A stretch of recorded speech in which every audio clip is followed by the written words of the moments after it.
Hello everyone, welcome back to online study on. आज हम इस वीडियो में बात करेंगे बिहार दरोगा बिहार एसएससी मेंस का मॉक टेस्ट नंबर 7। उम्मीद करते हैं कि इससे पहले कि आपने बाकी के 6 पार्ट्स तक के देख लिए होंगे और सभी 6 पार्ट्स का पीडीएफ जो कि मैंने अपने पेड कोर्स में डाल दिया, तो जो लोग वहाँ पे जुड़े हुए हैं आप वहाँ से डाउनलोड कर सकते हैं।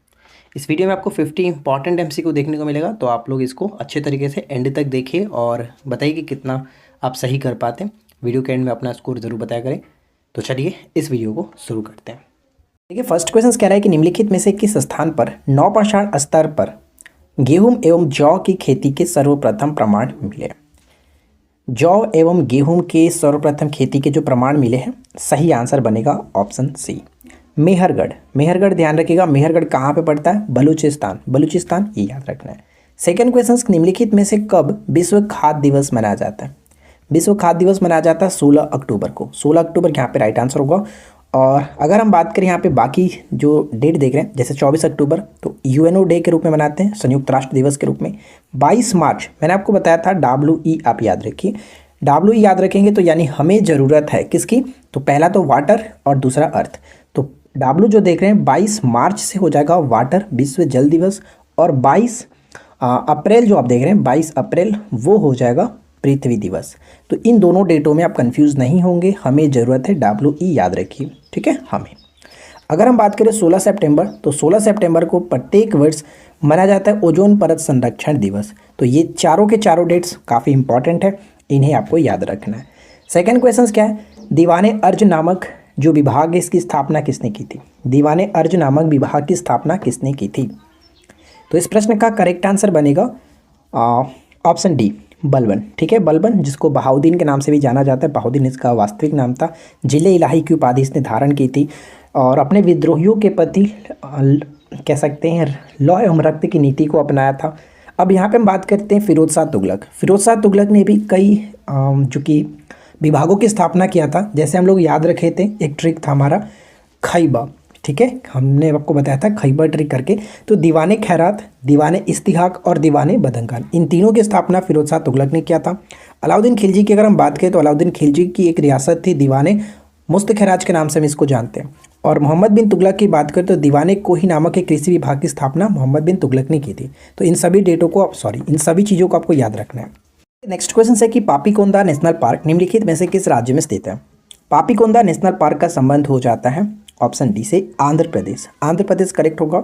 उड़ीसा के संबंध में 2 चीज़ याद रखेंगे, जैसे एक होता है भितरकनिका और एक याद रखेंगे सतकोसिया। ठीक है, सतकोसिया टाइगर रिजर्व, ये दोनों पूछा जाता है। तो फिलहाल यहाँ पे राइट आंसर आपका बनेगा डी।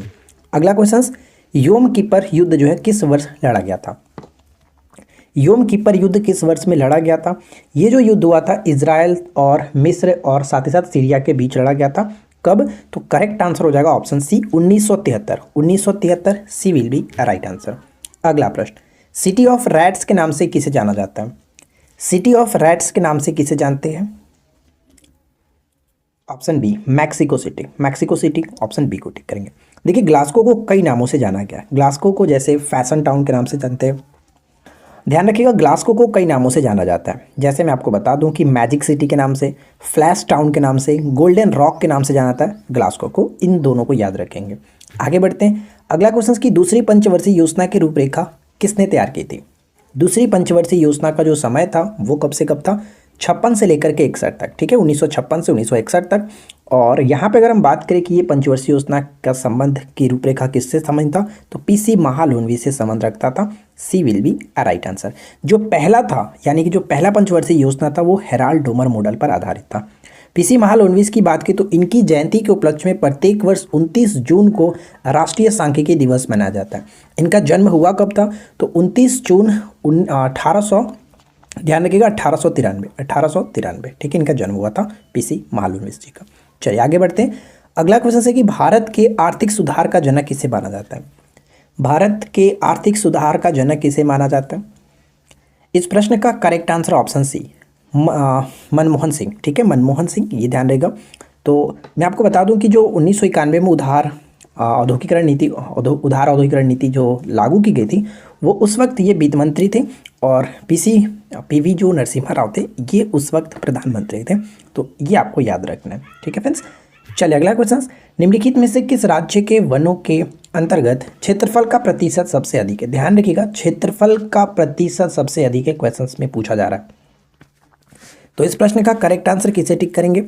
सबसे अधिक हम जानते हैं कि जो प्रतिशत के अकॉर्डिंग मिजोरम है, लेकिन ऑप्शंस में मिजोरम नहीं है, तो मिजोरम के बाद जो होगा उसे टिक करेंगे।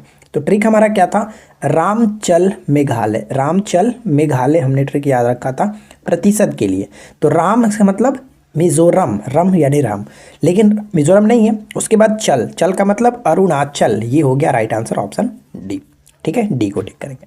अगला क्वेश्चन, निम्नलिखित धार्मिक समूहों में से किस एक ने 2011 की जनगणना के अनुसार साक्षरता दर का उच्चतम प्रतिशत दर्ज किया है? साक्षरता दर का उच्चतम प्रतिशत दर्ज किया है कौन से धार्मिक समूहों ने? वो है Jain. Option D will be right answer, Jain. Next one, Bihari पुरस्कार 2020 के संदर्भ में कौन सा कथन सही है? बिहारी पुरस्कार 2020 के संदर्भ में कौन सा कथन सही है? के बिरला फाउंडेशन द्वारा 30वें बिहारी पुरस्कार 2020 की घोषणा की गई थी। किसके द्वारा? तो के बिरला फाउंडेशन के द्वारा 30वें, ये बिल्कुल सही है। इस वर्ष यह पुरस्कार मोहन कृष्ण बोहरा को प्रदान किया गया। मोहन कृष्ण बोहरा को प्रदान किया गया। उन्हें यह पुरस्कार उनकी आलोचना की हिंदी पुस्तक जो कि तस्लीमा, संघर्ष और साहित्य के लिए दिया गया। तो करेक्ट आंसर हो जाएगा ऑप्शन बी, सभी के सभी कथन सही है।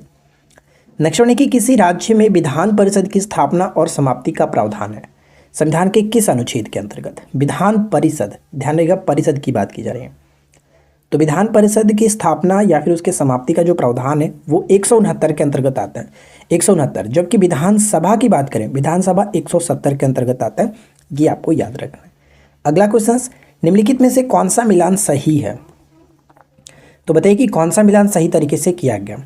औरंगजेब का मकबरा खुलदाबाद जो कि महाराष्ट्र में पड़ता है, एतमाद-उद-दौला का मकबरा आगरा में है, शेख सलीम चिश्ती का मकबरा फतेहपुर सिकरी में पड़ता है, और अब्दुल रहीम खाने खाना का मकबरा दिल्ली में। यानी सभी के सभी मिलान बिल्कुल सही है। तो राइट आंसर क्या हो जाएगा? Option D. दोस्तों आशा करते हैं कि आप लोग को ये वीडियो अच्छा लग रहा होगा। एंड तक वीडियो को देखिए। अगर आपको और अच्छा लगे तो ही वीडियो को लाइक करिएगा और चैनल को सब्सक्राइब करिएगा, क्योंकि यहाँ पर आपको इसी तरह की मज़ेदार कंटेंट हमेशा देखने को मिलता है। तो बस हमारे साथ आप बने रहिए और अपना प्रैक्टिस करते रहिए। अग्नाशय की कौन सी कोशिकाएं इंसुलिन का निर्माण करती है? इंसुलिन का निर्माण पेनक्रियाज में होता है, पेनक्रियाज में उपस्थित बीटा कोशिका से, बीटा कोशिका से। Option D will be right answer. ठीक है, चलिए अगला क्वेश्चन।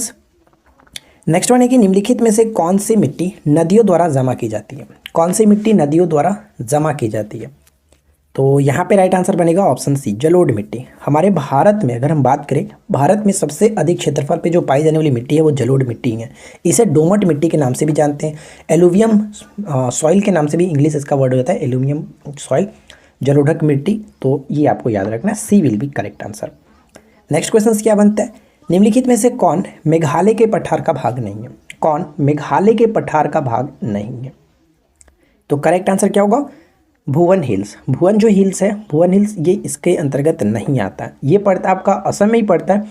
तो ध्यान रखिएगा कौन से जिले में? तो असम जिले की, असम में जिले की अगर हम बात करें तो बराक घाटी के, ठीक है, बराक घाटी के कछार जिले में, याद रखना कछार जिले में। आगे बढ़ते हैं। करेवा मिट्टी जो कि जफरान, जफरान मतलब केसर की एक प्रकार होता है, जफरान की खेती के लिए उपयोगी है, कहाँ पाया जाता है? तो ध्यान रखना करेवा मिट्टी भारत में सिर्फ और सिर्फ कश्मीर हिमालय में मिलता है। सही आंसर हो जाएगा ऑप्शन ए, क्योंकि केसर की खेती सिर्फ और सिर्फ जम्मू कश्मीर में ही की जाती है भारत में। अगला क्वेश्चन, आंग्ल मराठा युद्ध के संदर्भ में निम्नलिखित कथनों पर विचार करिए। आंग्ल मराठा युद्ध के संबंध में तो पहला पॉइंट से कि प्रथम आंग्ल मराठा युद्ध देवगांव की संधि के साथ समाप्त हुआ, ये पॉइंट गलत है, क्योंकि प्रथम आंग्ल मराठा युद्ध का समापन 1782 में हुआ था, और 1782 में कौन सी संधि हुई थी? सलबाई की संधि। यहाँ पे ये पॉइंट गलत है। और द्वितीय आंग्ल मराठा युद्ध का समापन सलबाई की संधि के तहत, ये पॉइंट गलत है, क्योंकि द्वितीय जो आंग्ल मराठा युद्ध का समापन हुआ वो देवगांव की संधि के तहत हुआ था। देवगांव की संधि का मतलब हम वहाँ पे भी, जैसे कि देखिए देवगांव की संधि 1803 है, और जबकि द्वितीय आंग्ल मराठा युद्ध का संबंध भी 1803 से 1805 के बीच था। तो यानी कि देवगांव की संधि का संबंध कहीं ना कहीं आपका द्वितीय से रहा था, ना कि प्रथम से। तो ये पॉइंट भी आपका गलत है। आगे बढ़ते हैं। तृतीय आंग्ल मराठा युद्ध में मराठों की हार के बाद अंग्रेजों ने पेशवा के वंशानुगत पद को समाप्त कर दिया था। तीसरा आंग्ल मराठा युद्ध जो हुआ था करीब 1818 में हुआ था, 1718 में, जबकि लॉर्ड हेस्टिंग्स के समय में, ठीक है, लॉर्ड हेस्टिंग्स के समय में। और उसके बाद समझ कह सकते हैं कि जो पेशवा की जो शक्ति थी वो पूरी तरह से खत्म हो चुकी थी, समाप्त कर दिया गया था। तो यहाँ पे सी बिल्कुल सही आंसर, यानी कि तीसरा पॉइंट करेक्ट है। तो केवल और केवल 3 को टिक करेंगे, ये ध्यान रखना। ठीक है, चलिए अगला प्रश्न, निम्नलिखित में से सरजामी प्रथा किससे संबंधित है? सरजामी प्रथा किससे संबंधित है? तो सरजामी प्रथा का संबंध मराठा भू राजस्व से संबंध रखता है, बी को टिक करेंगे, मराठा भू राजस्व से संबंध रखता है।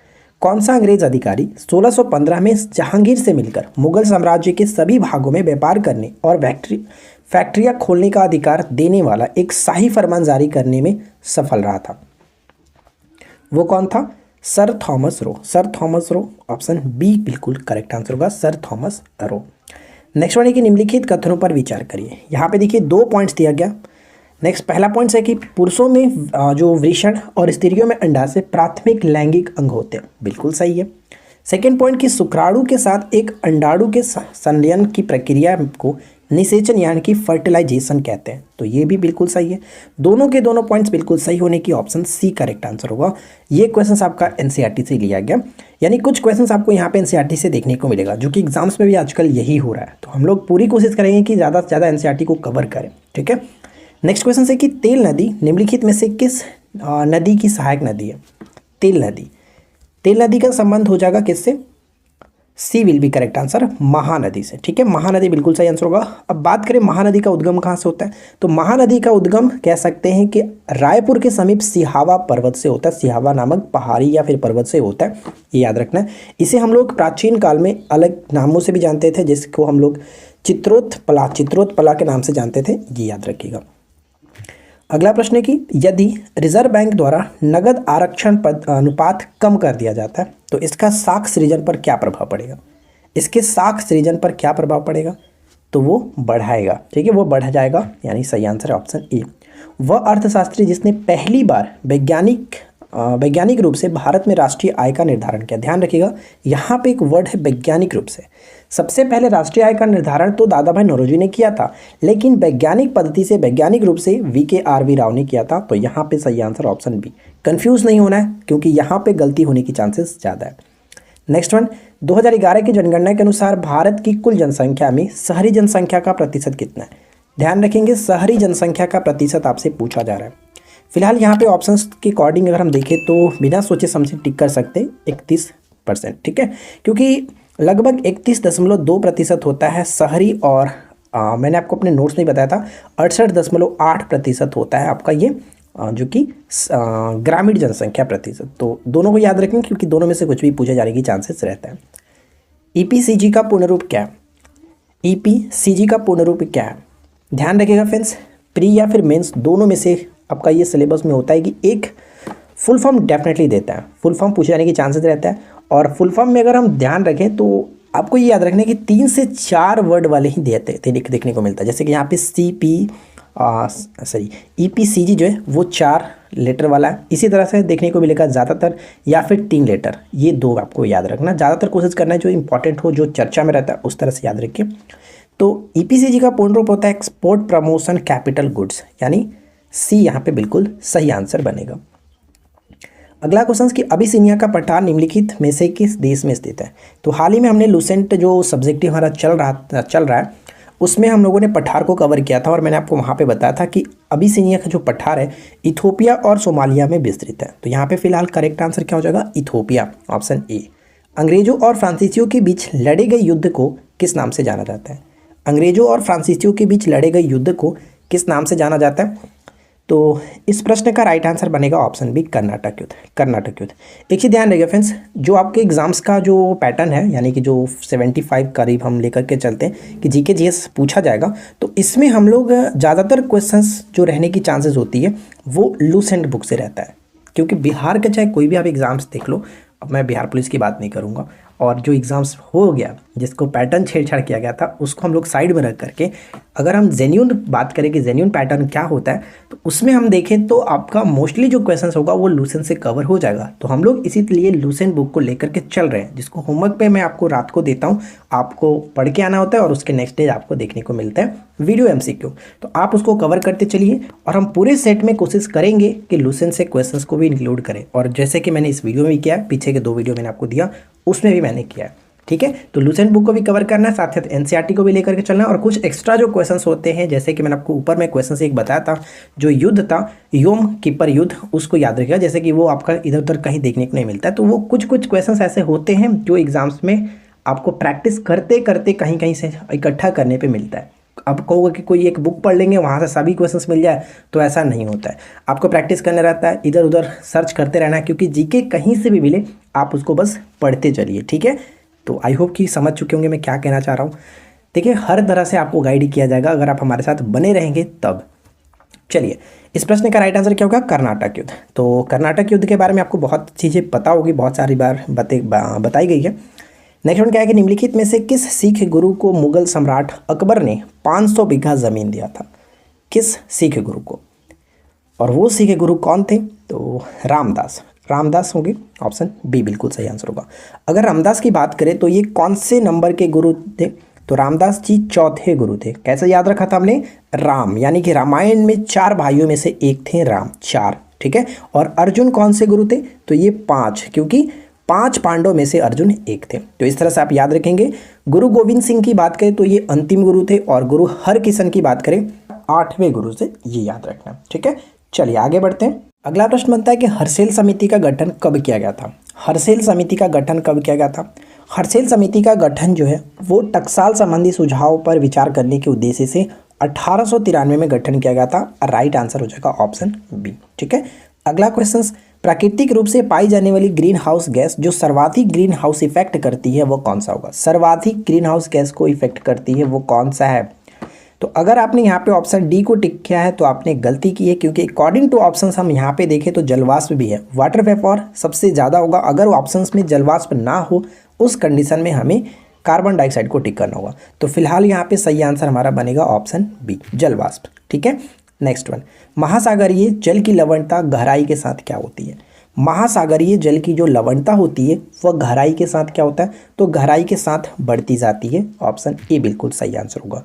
नेक्स्ट क्वेश्चन से कि सिखों के संदर्भ में निम्नलिखित कथनों पर विचार करिए। तो यहाँ पे देखिए 3 पॉइंट्स दिया गया, तीनों को अच्छी तरीके से पढ़िए और बताइए कि राइट आंसर क्या होगा, कौन सा कथन सही है। चलिए हम एक एक करके देखते हैं। पहला पॉइंट कि सिख धर्म की शुरुआत गुरु नानक ने की थी। सिख धर्म के संस्थापक के रूप में गुरु नानक जी को जाना जाता है। सिखों को लड़ाकू समुदाय के रूप में बदलने का जो काम है वो किसका है? गुरु हरगोविंद जी का। गुरु हरगोविंद सिखों के 6ठे गुरु थे, ये आपको याद रखना है। और अपने आखिरी जो गुरु थे गुरु गोविंद सिंह के नेतृत्व में सिख एक राजनीतिक और फौजी ताकत बने। तो ये भी बिल्कुल सही है, अंतिम गुरु थे, क्योंकि आखिरी बात की जा रहा है, आखिरी गुरु अंतिम गुरु थे। क्या जन्म कहाँ पे हुआ था? 1666 ईस्वी पटना में, ये ध्यान रखिएगा। चलिए आगे बढ़ते हैं। तो अकॉर्डिंग टू ऑप्शन हम तीनों के तीनों कथन सही है, तो राइट आंसर हम डी को टिक करेंगे। ऑप्शन डी बिल्कुल सही आंसर है। नेक्स्ट क्वेश्चन बनता है कि दूसरा सिकंदर किसे माना जाता है? दूसरा सिकंदर के रूप में किसे जानते हैं? सही आंसर बनेगा ऑप्शन डी, अलाउद्दीन खिलजी। अलाउद्दीन खिलजी को दूसरा सिकंदर कहा जाता है, या फिर सिकंदर सानी के नाम से जानते हैं। ध्यान रखिएगा, एक क्वेश्चन पूछा जाता है कि अलाउद्दीन जो खिलजी है उसने सिकंदर की तरह जो विश्व विजय का विचार था किसके कहने पर त्याग दिया था? किसके कहने पर? तो उसका एक मित्र था जो कि दिल्ली का कोतवाल कह सकते हैं, उनका नाम क्या था? अलाउल मुल्क। अलाउल मुल्क के कहने पर इसने अपना विश्व विजय का विचार त्याग दिया था, ठीक है। अलाउद्दीन खिलजी के संबंध में कई सारे क्वेश्चंस एग्जाम्स के पॉइंट ऑफ व्यू से इंपॉर्टेंट होते हैं, जैसे स्थायी सेना रखने की प्रथा, सेना को नगद वेतन देने की जो प्रथा है, घोड़ा दागने की प्रथा। घोड़ा दागने का मतलब क्या होता है? घोड़े को भी पहचान देने का एक तरीका इसने स्टार्ट किया था। भू राजस्व की दर जो है अपने समय में उन्होंने आधा कर दिया था, यानी 1/2 कर दिया था। बाजार नियंत्रण प्रणाली को स्टार्ट किया, साथ ही साथ मूल्य नियंत्रण प्रणाली को स्टार्ट किया। अलाई दरवाज़ा को बनाया, सिरी किला को बनाया, हजार खंबत महल की स्टार्टिंग कराई। और देखिए एक क्वेश्चन से याद रखेंगे, अलाई दरवाज़ा जो है इस्लामी वास्तुकला का रत्न के नाम से जाना जाता है। इस्लामी वास्तुकला का रत्न के नाम से जाना जाता है अलाई दरवाज़ा। तो इन सभी चीज़ों को याद रखना है। अगला क्वेश्चन, निम्नलिखित में से कौन सा सिंथेटिक रबर है? कृत्रिम रबर है, बताइए कौन सा? Neoprene. Neoprene option A. Isoprene जो होता है वो प्राकृतिक रबर होता है, प्राकृतिक बहुलक है। करेक्ट आंसर हो जाएगा ऑप्शन ए। किताबुल हिंद के लेखक कौन थे? किताबुल हिंद के लेखक कौन थे? किताबुल हिंद के लेखक Al-Biruni. Option D Al-Biruni. Himalaya पर्वत एक प्रकार है किसका? हिमालय पर्वत किसका एक प्रकार है? तो इसे हम लोग वलित पर्वत के उदाहरण के रूप में जानते हैं। राइट आंसर क्या बनेगा? ऑप्शन बी, वलित पर्वत का उदाहरण माना जाता है हिमालय पर्वत। अगला प्रश्न देखिए, हिमालय से निकलने वाली नदियाँ जहाँ विलुप्त हो जाती है उसे क्या कहते हैं? हिमालय से निकलने वाली नदियाँ जहाँ विलुप्त हो जाती है उसे हम लोग किस नाम से जानते हैं? उसे भावर कहा जाता है, Bhabar. Option C will be right answer. संविधान सभा की प्रथम बैठक कब हुई थी? संविधान सभा की प्रथम बैठक कब की गई थी? तो राइट आंसर बनेगा ऑप्शन सी, 9 दिसंबर 1946 को, जिसमें अध्यक्ष किसे बनाया गया था? अस्थायी अध्यक्ष डॉक्टर सच्चिदानंद सिन्हा को, जो कि इस सभा के वरिष्ठ नेता थे, उन्हीं को बनाया गया था। 2 दिन के बाद 11 दिसंबर 1946 को पुनः बैठक जो हुआ था, इसमें अस्थायी अध्यक्ष के रूप में डॉक्टर राजेंद्र प्रसाद जी को बनाया गया था, ये ध्यान रखेंगे। तो सही answer option C. Next question से, संविधान सभा के उपाध्यक्ष किसे चुना गया था? संविधान सभा के उपाध्यक्ष के रूप में किसे चुना गया था? तो सही आंसर ऑप्शन सी यहाँ पे करेक्ट होगा, H C. Mukherjee, H C. Mukherjee, option B. Next one है, बंगाल के नवाबों का सही कालक्रम निम्नलिखित में से कौन सा है? क्या होगा राइट आंसर? बंगाल के नवाबों का सही कालक्रम निम्नलिखित में से कौन सा है? तो देखिए ध्यान दीजिएगा, मुर्शीद कुली खां थे, उसके बाद सुजाउद्दीन, उसके बाद अली वर्दी खां, और इनके बाद एक और आए थे सरफराज खां करके, और उसके बाद सिराजुद्दौला। यानी कुल मिलाकर अगर हम क्रम देखें तो ये बिल्कुल सही आंसर बनेगा, 1 2 3 4, ऑप्शन बी को टिक करेंगे। ठीक है, बी बिल्कुल सही आंसर है। अगला क्वेश्चन की, आत्मनिर्भर भारत रोजगार योजना के तहत सबसे अधिक लाभार्थियों वाले राज्यों की सूची में कौन सा राज्य शीर्ष पर है? कौन सा राज्य शीर्ष पर है? तो ये है आपका महाराष्ट्र, महाराष्ट्र, यानी ऑप्शन बी बिल्कुल, ऑप्शन ए करेक्ट होगा, महाराष्ट्र। अगला प्रश्न, निम्नलिखित में से किसे हाल ही में भारतीय पर्वतारोहण फाउंडेशन की पहली महिला अध्यक्ष के रूप में चुना गया? पहली महिला अध्यक्ष के रूप में चुना गया किसे? हर्षवंती विष्टी, हर्षवंती विष्टी, ऑप्शन बी बिल्कुल करेक्ट होगा।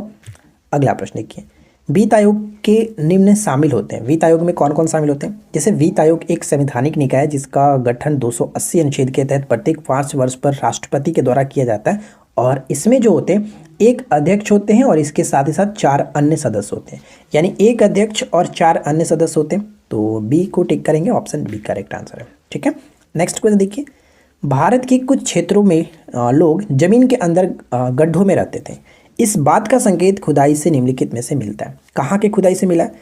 गड्ढों के अंदर मतलब रहते थे, तो जिसको हम लोग गर्त निवास का साक्ष्य कह सकते हैं।